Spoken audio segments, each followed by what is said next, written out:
انا جندي. ثانية واحدة، يلا عيد.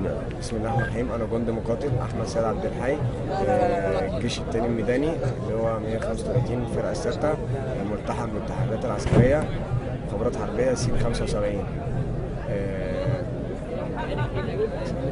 مين اللي مشغلك؟ معانا اللواء حمدي بدين مدير اداره الشرطه العسكريه، العقيد احمد الحراني ماسك جهاز تحريات المراقبه الجنائيه، المقدم سمير زين رئيس التحريات، رائد هاني مركز النظم والمعلومات. هاني سليم. سليم. انا كنت مكلف بالمأمورية ان انا انزل استطلاع وتفقد عن المخيمات اللي في مجلس الوزراء،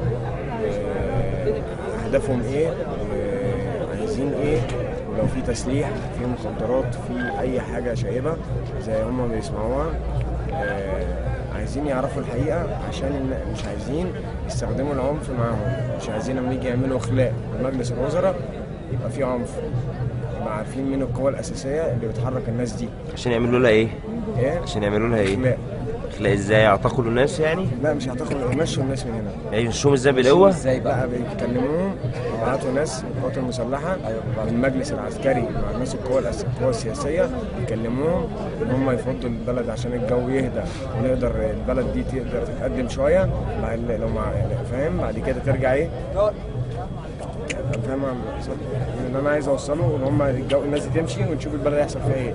لو ما حصلش يعني في تقدم، الناس عايزه تعتصم تاني تعتصم. انت فاهم انت قصدي؟ بس هم عايزين يمشوا الناس عشان رئيس الوزراء حلف على اليمين. يعني هم قاعدين عشان مش هيدخلوه، ولا هم قاعدين ايه؟ ما هو الانتخابات اللي كانوا بيتكلموا عن الانتخابات حصلت صح؟ مش كانوا بيقولوا عايزين الانتخابات تبقى في يوم معين وكده. الانتخابات حصلت.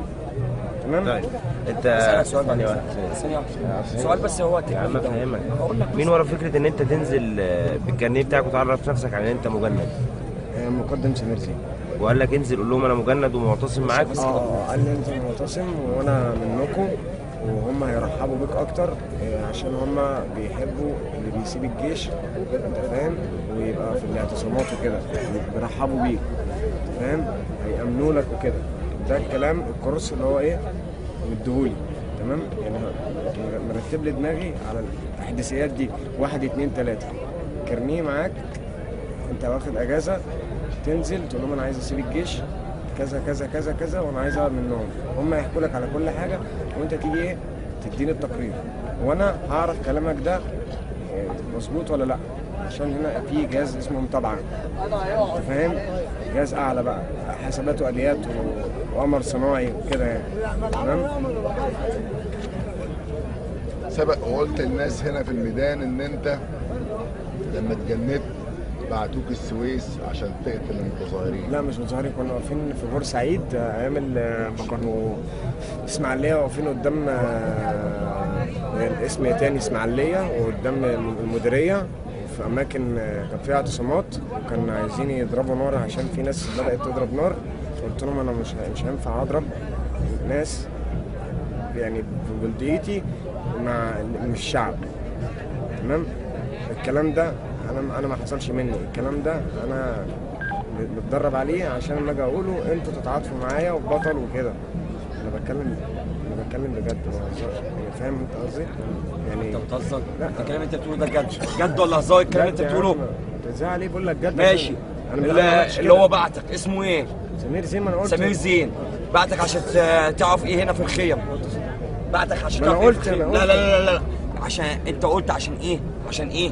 عشان التسليح او المخدرات. ماشي. جيت الثوار بتوع مجلس الوزراء، لقيت في اي خيمه. انت بقالك كام يوم في مجلس الوزراء؟ 5 6 ايام. من ساعه الاعتصام بقالك قد ايه؟ انا بقالي 5 6 ايام. 5 6 ايام. في ال5 6 ايام دول شفت سلاح؟ ممكن اتكلم بقى؟ اتكلم. لا. شفت سلاح؟ لا انا اقول لك اللي انت عايز تقوله، انا ما شفت السلاح ولا شفت حاجه وحشه. كل شفت الناس حد بيشرب حشيش؟ ولا لا. مخدرات. انت شفت حد بيشرب ولا مخدرات؟ مخدرات. الناس اللي هنا شفت كلها، حد؟ شفت دعاره؟ كل الناس اللي هنا انت محترمه. قول الكلمه اللي انا بقولها لك. شفت حد؟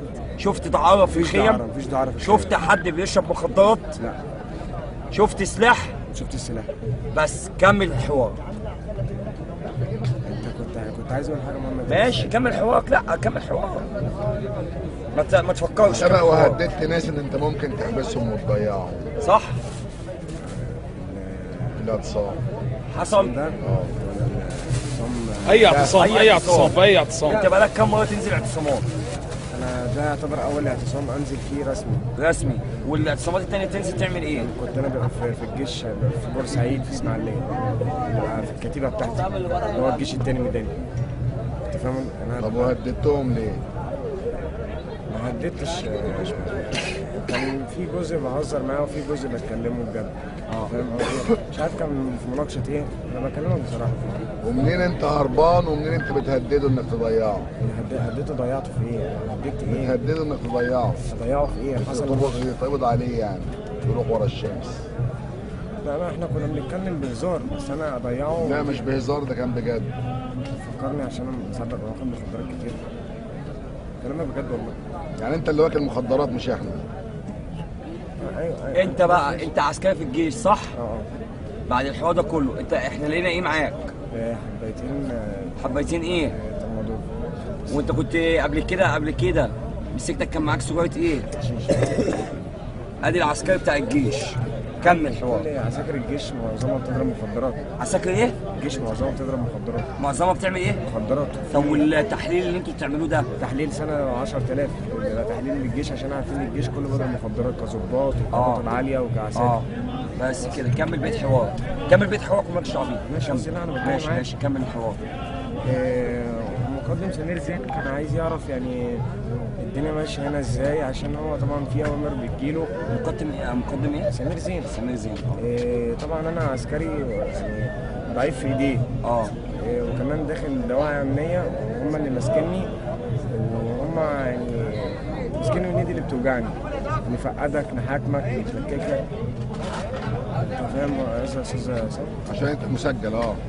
مسجل حربي. فاهم كده.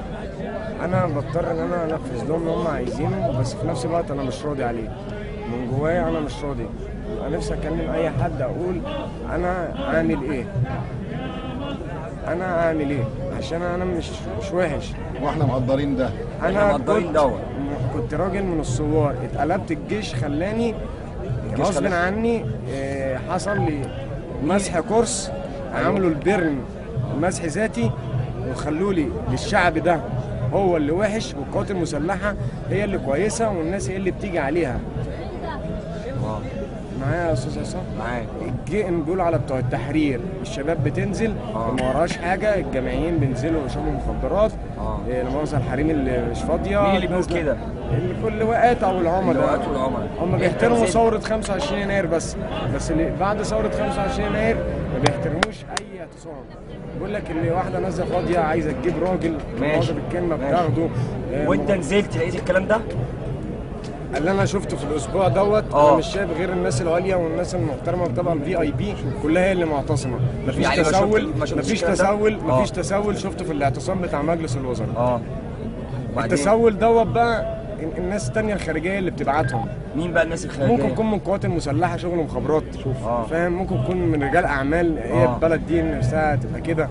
عشان مين اللي بعت الاكل المسمى من امبارح؟ ايه؟ مين اللي بعت الاكل المسمى من امبارح؟ انا ما اعرفش حكايه الاكل المسمى دي بجد. وربنا ما اعرف الاكل المسمى ده. انا اعرف. انا بتكلم بجد. انا لا اعرف حوار الاكل المسمى ده. انا استغربت النهارده. طيب انا دلوقتي عايز اعرف مين اللي معاك هنا؟ انا لوحدي اللي هنا من الخليفه المأمون. تحريات الخليفه المأمون كلها ضباط.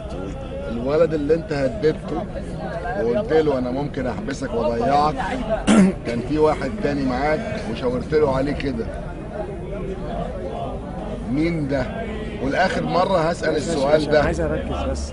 الشاب ايه؟ مش محتاجه تركيز، انت عارف مين اللي معاك. والاخر مره بسأل السؤال ده عشان انفذ وعدي ليك. ماشي. مين ده؟ واحد قلت له انا هحبسك. معلش عيد السؤال تاني وانا هرد عليك. عيد السؤال معلش. الولد اللي انت قلت له انا هحبسك، كان في واحد تاني واقف على جنب وشاورت له عملت له عليه كده. مين ده؟ مين اللي انت شاورت له عملت له عليه كده؟ انا شاورت له افتكر يا ابويا، بس انا بجد عارف مش محتاجه تفكير. الكلام ده النهارده ولا من فتره؟ لا، من 3 ايام بالظبط، يوم الاثنين. انا مش هفتكر، بس والله العظيم اول ما افتكر هقول لك وقتي، بس انا عايز اتكلم في موضوع تاني. كمل الموضوع، مالكش دعوه بيه. اكمل ولا كمل. يا جماعه انا نفسي اطلع من الحوار اللي انا فيه دوت. انا مش عارف بعد كده اما اروح للمقدم مين ياسمين اللي رقمها معاك؟ دي واحده صاحبتي. مين هي يعني؟ الاستاذه زينب. السيدة ما نزلتش تحرير يعني؟ لا انت مش موجودة وسطينا هنا؟ يعني ده مش رقم ظابط المخابرات اللي مشغلك؟ لا والله اتصل بيها كلمها. ماشي. كلمها عشان لو انت مش لا مصدقها. انا قافل تليفونك وشايل البطارية وشايل الخط. لا شوف، هو ما فيش غير رقم ياسمين بس، عشان الشريحه دي لسه شغاله النهارده. فاهم؟ مين اللي سرقك بقى؟ ولا تليفونك ما اتسرقش؟ والله التليفون اتسرق.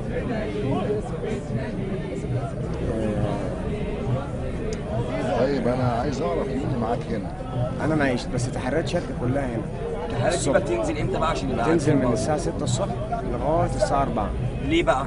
بينزلوا يصوروا اشمعنى بينزلوا في الفتره دي؟ عشان دي عساكر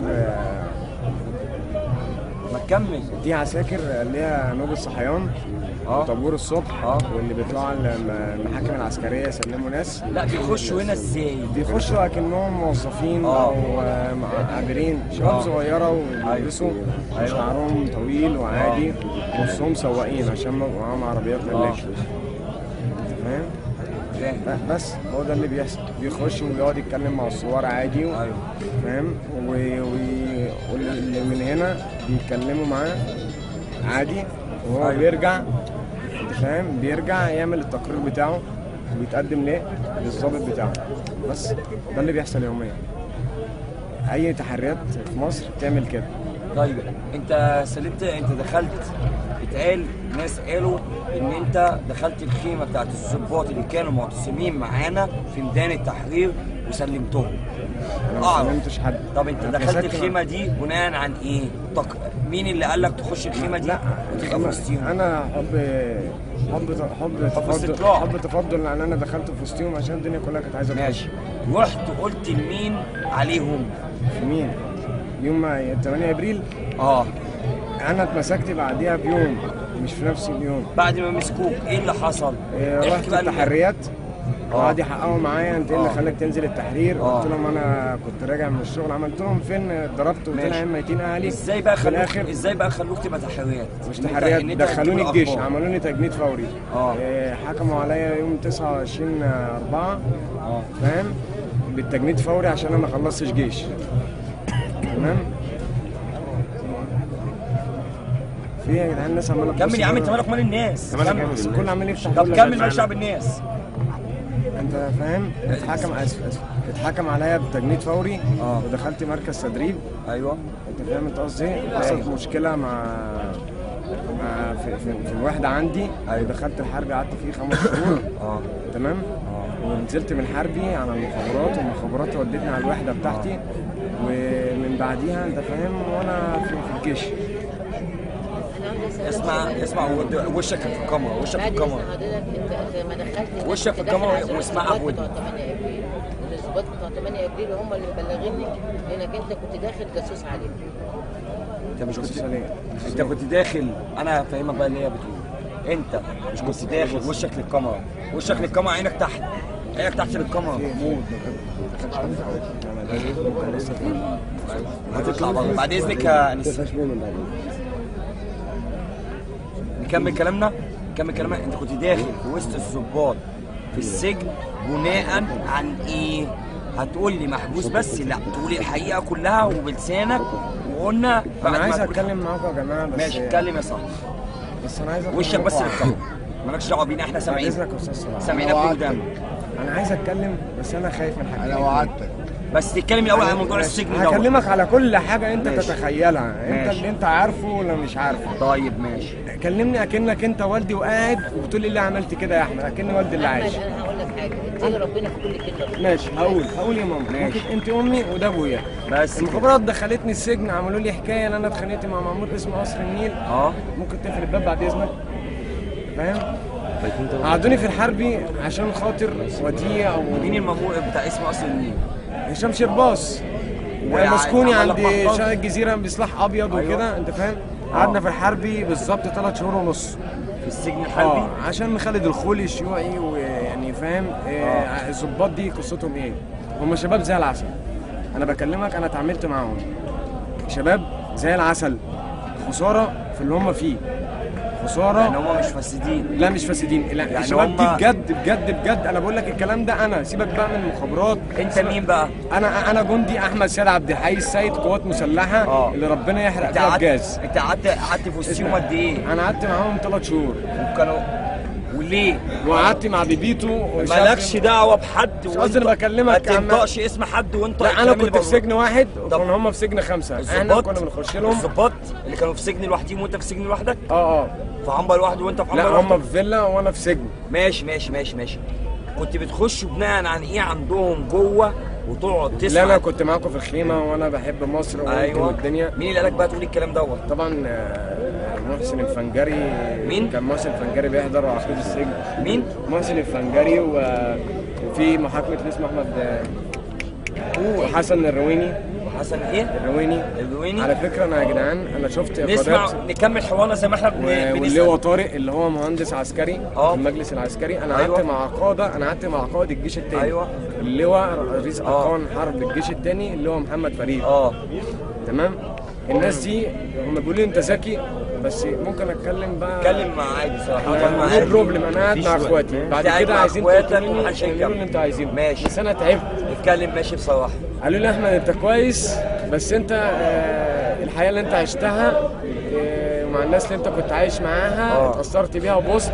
ما لقيتش حد يوديك الصح. احنا القوات المسلحه هنوقفك على رجليك وهتطلع، وعايز تسافر بره تسافر وكده. انا نازل اجازه، والاجازه دي مفتوحه على دي مأموريه ان انا فيها. يعني انا ارجع الاسبوع الجاي. ممكن اتكلم ابويا؟ اتكلم يا ابويا، اتكلم يا حبيبي، اتكلم يا بس ممكن اقول لكم حاجه؟ قول. انا بتكلم ومتضايق، معلش انا الشعور اللي انا فيه ده انا تعبان. احنا مقدرين. سيبك من كده. انا طب ما ليه انت بكدبش. بالشعور دوت؟ براحتك. عشان هم اللي قالوا لك ايه؟ اتكلم. عشان انا اكلت مع الناس زي عيش وملح في السجن. الناس دي شفت منها حاجه وحشه؟ شباب زي الفل. كنت مين هم معاهم الشباب دول؟ محمد جعفري وديع ده شاب نسمه. جهان فاضل كان بتجي لنا مين زيارات. محمد الجعفري ده؟ ضابط نقيب. ضابط.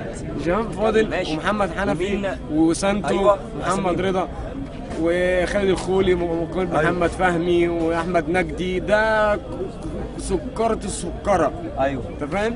الناس دي حرام ان هي تتحبس. حرام. انت عارف ايه اللي حبسهم؟ اللي انا سمعته اللي هو القاضي بيقول له انتوا ليه لبستوا البدله العسكريه ونزلتوا بيها يوم انتوا في اجازه؟ قال له مشير بقاله 35 سنه قاعد في وسط المجلس العسكري وسط حراميه بالبدله النيري. ايوه. اتحكم عليهم وقال لهم 25 سنه بالبركه. مين اللي قال كده؟ القاضي. بعد كده الحكم نزل ل10. بعد كده اترحلوا على الجبل الاحمر. والماظه. ايوه. الماظه والسجن الحربي. ايوه. بعد كده انقطعت عنهم اخباري. انت كان دورك وانت معاهم جوه؟ كان دورك ايه بقى وانت معاهم؟ اللي انا اعرف بس هم بيكلموا حد على الفيسبوك، حد خارجي، عشان وديع كان عامل كارنيه خاص. كان عامل اغنيه. كان بيكلموا ايه؟ لا في كلام امي. كان عامل كارنيه كده زي يخص الجيش الامريكي، حاجه جامده قوي. الكارنيه ده كان هم عايزين. تمام. وكان وديع عامل اغنيه فرسان، وكان بيكلم ناس كتير قوي بره مصر وجوه مصر عن الجيش وعن المشير والانقلاب العسكري وميزانيه الجيش والمساحه العسكريه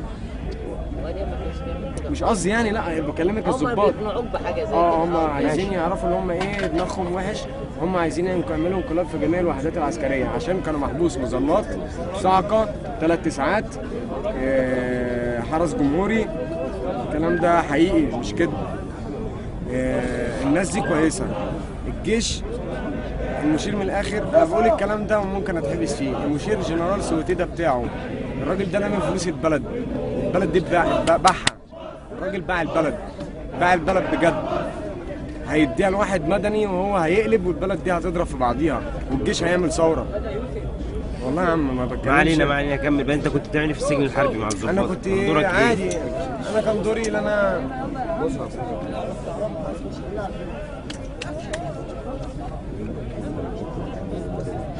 كمل كلامك. كلامك. مأمورية السجن الحربي ليه؟ عشان اجمع معلومات عن الضباط.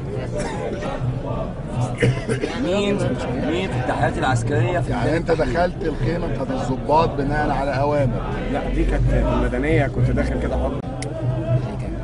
كمل. اوصل يا جدعان الدنيا كلها واقفه بره، مفيش حد واقف بره. وعلى فكره هم عارفين ان انا هنا دلوقتي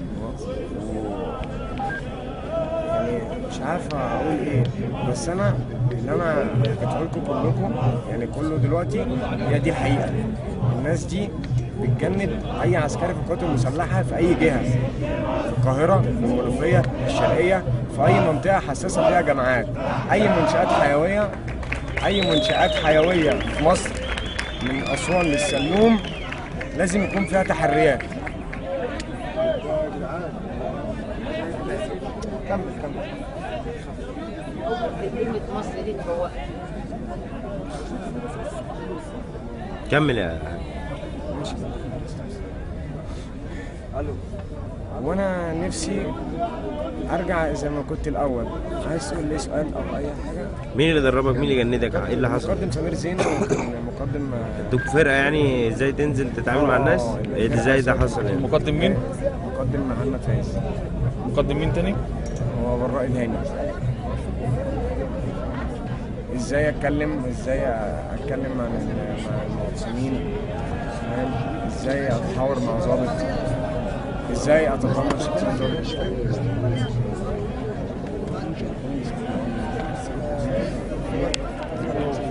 لا هم كانوا 70 ضابط وصفصفوا على 23 24. هو طلع ال 25 ظابط اللي هم الاولانيين. قبل ما اخرج بشهر كان في 2 دخلوا، واحد اسمه ياسر وواحد تاني اسمه احمد. هم دول اللي انا شايفهم. دول بقى تدريباتهم عاليه، دول بقى اللي بيسافروا بره بيجوا. فاهمني؟ من اللي معاه ايه؟ اسمه احمد السكري. الواد ده انا مؤاخذه بالكلمه طريقه كلامه متدرب، يعرف يديك الكلام فلسفه. مفيش حد اسمه احمد السكري معاه. والله ما بكذب عليك، انا بتكلم بجد. احمد السكري ومين؟ وواحد تاني اسمه ياسر. بس انا ما اتكلمتش معاهم، انا كان اختلاط. مفيش غير ياسر، مفيش غير واحد ياسر. مين؟ ده في ظباط كتير قوي في سجون ثانيه، ظباط احتياطيين محبوسه. طب هم قسموهم ليه؟ خلوا وديع في حته عارفه ليه؟ عشان هم كانوا مراقبين التليفونات والفيسبوك ساعة ما السجن يولع، ساعة ما حصلت ساعة مشكلة. ما حصل المشكلة مع المشكلة كنت انا بره مساجين، وعقيد خالد خد بيشلة في وشه. ايوه تمام؟ تمام؟ قسموهم وقال لك الضباط دي هي اللي لكن انت كنت متخصص لوديع تعرف؟ لا مش وديع، متخصص 22 ظابط اللي كانوا موجودين.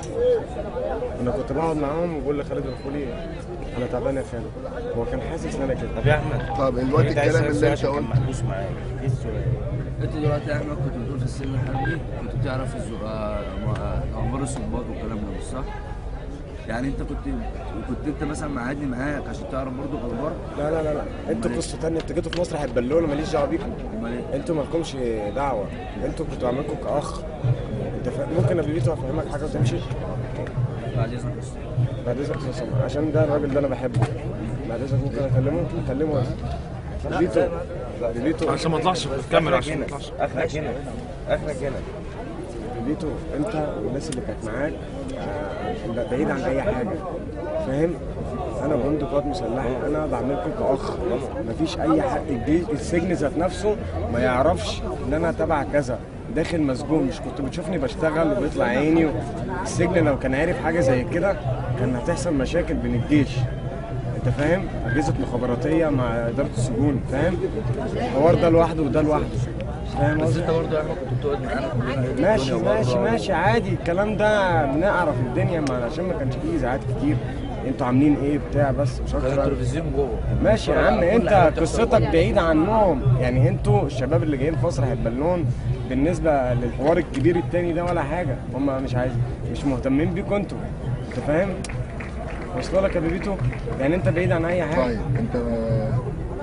طب اتفضل يا بيبيتو، اتفضل. توهتنا شويه. ما توهناش. نقول بسم الله الرحمن الرحيم. انت اتجننت بعد ما دخلت.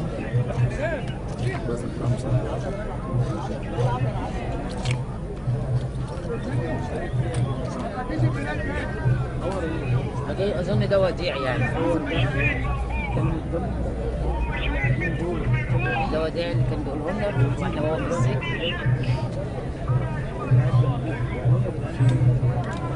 لما عرفوا العقول اللي بيحقق معاه هو اللي يقعد، يا اما خلاص ده مش الكلمتين بقى اللي انت عايز تقولهم ايه بقى السر اللي هو اللي انت قلت لنا نفضي الخيمه عشانه؟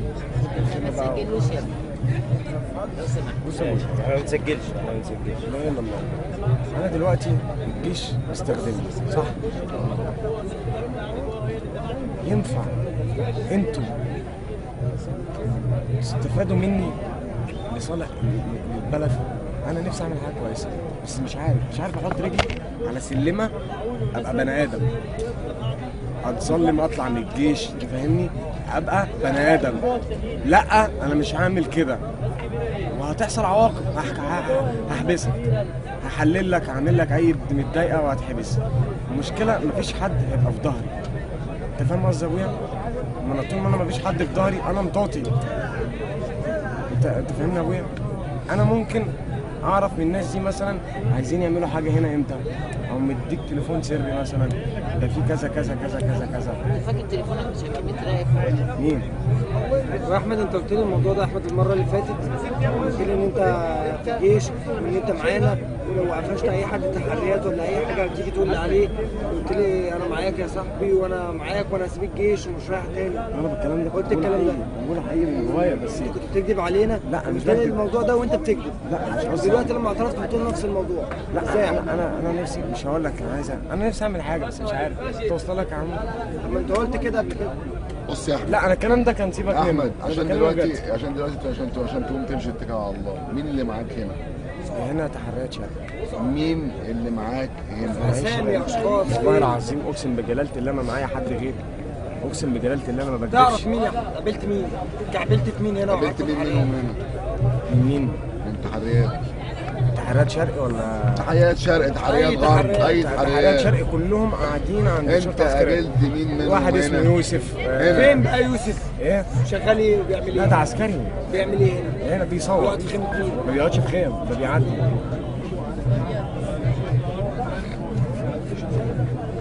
ده بيعدي. انت عايز تعرفهم وتشوفهم.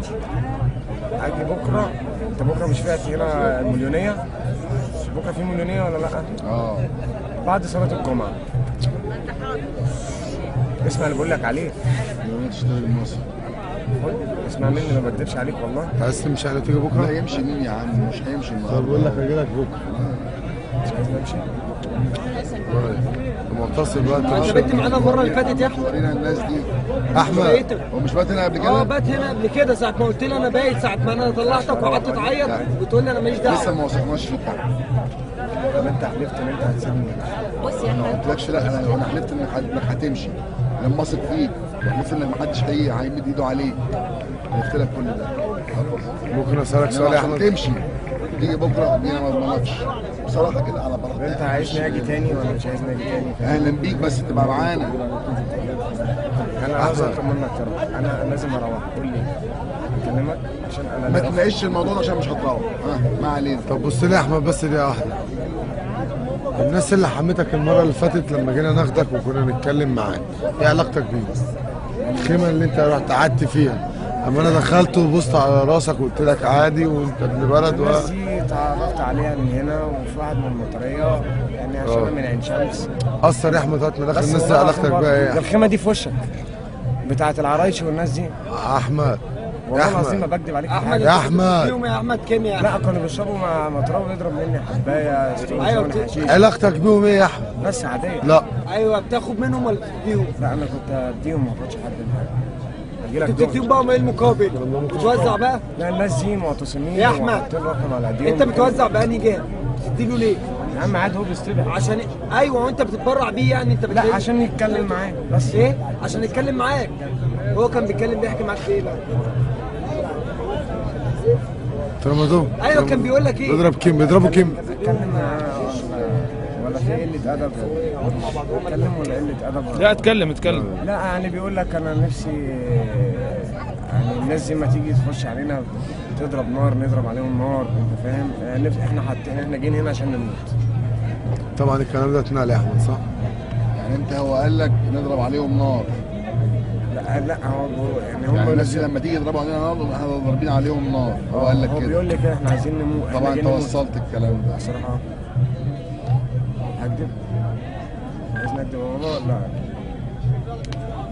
طب وانت شايف يعني ان احنا حد فينا معاه ضرب نار؟ حد فينا معاه طبنجه حتى؟ لا انا عارف. حد فينا معاه خرطوش؟ مفيش اي حاجه عشان نضرب نار على اللي هيجي؟ يا عم انا عارف كل ده. بتوصله ليه طيب لما انت عارف؟ عرفت انك خول؟ ما هو التاني ليه اسلوبه في الضغط في الكلام. بعد احترام ممكن اتكلم معاك ضغط ايه؟ هو كان قاعد معاك عشان كان سمعك عشان تقول له ده عايزين يضربوا نار. ظابط المخابرات لما بيتكلم مع واحد بيعرف يأثر عليه. شفت انت عادتك كده؟ بيعرف يتكلم معاه ازاي وازاي بيعرف يستقبله ازاي. انا بكلمك بكل صراحه، ما بكدبش عليك في اي حاجه والله. ليهم اساليبهم في رد الفعل الكلام. فاهم قصدي؟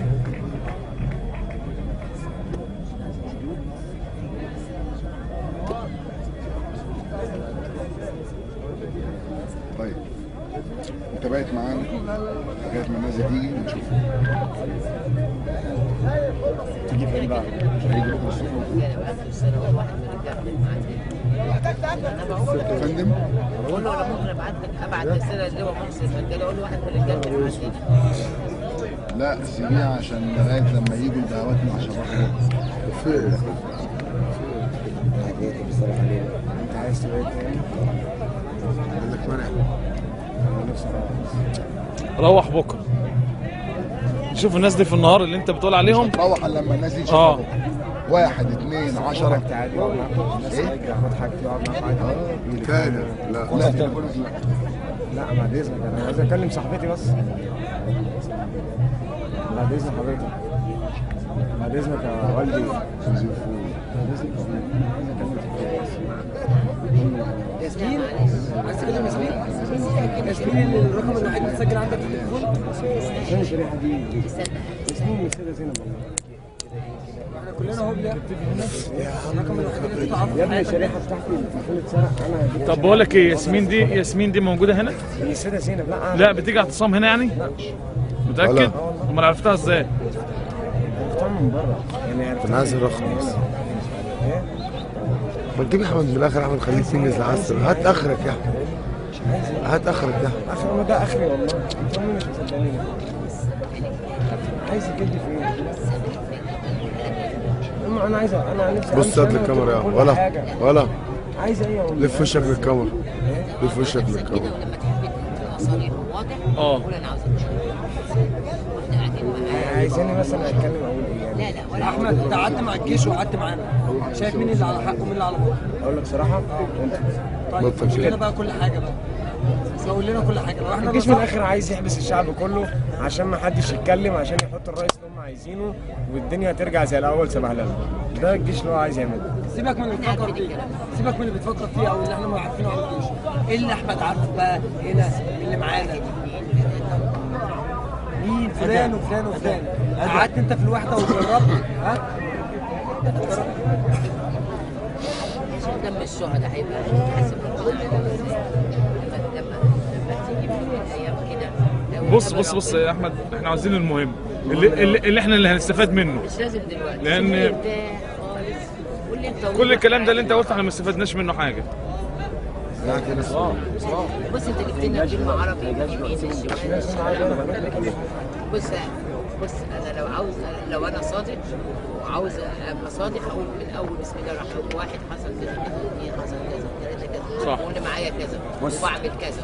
ماشي ماشي انا عرفت انت عايز توصل. بس اهدى دلوقتي خالص. سيبوه يهدى ويشرب عصير. ايوه بس يا حسين خلاص. بالليل سهرانين مع بعضينا يستوعب نفسه.